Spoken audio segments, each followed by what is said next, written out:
నడక ఎన్ని లాభాలిస్తుందో తెలుసా?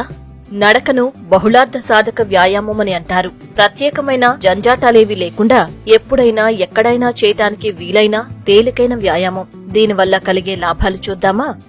నడక శారీరక సామర్థ్యానికే కాదు, రోగ నిరోధక శక్తిని పెంచుతుంది. రకరకాల జబ్బుల బారిన పడకుండా కాపాడుతుంది. గుండెపోటు రాకుండా కాపాడుతుంది. రక్త ప్రసరణ పెరుగుతుంది.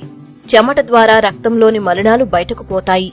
రక్తపోటు అదుపులో ఉంటుంది. మంచి కొలెస్ట్రాల్ HDL పెరుగుతుంది. చెడ్డ కొలెస్ట్రాల్ LDL తగ్గుతుంది. రక్తంలో గ్లూకోజ్ స్థాయి తగ్గుతుంది. శరీర బరువు తగ్గుతుంది. మానసిక కుంగుబాటు, ఆందోళన, ఒత్తిడి తగ్గుతాయి. కంటి నిండా నిద్ర పడుతుంది. పెద్ద పేగు క్యాన్సర్, రొమ్ము క్యాన్సర్ వంటి క్యాన్సర్ల ముప్పు తగ్గుతుంది. కీళ్లు, ఎముకలు దృఢమవుతాయి. నీరసం, అలసట, నిస్సత్తువ తగ్గుతాయి. ఆత్మవిశ్వాసం, శారీరక సామర్థ్యం పుంజుకుంటాయి. మానసిక ఉల్లాసం కలుగుతుంది. నడక మూలంగా కొత్త స్నేహాలు ఏర్పడతాయి. అలాగే కొత్త హుషారు వస్తుంది. ఇంతటి గొప్ప వ్యాయామం నడకకు కావలసిన ముఖ్యమైన అంశం ఉదయాన్నే తప్పకుండా నడవాలి అనే దృఢమైన దీక్ష.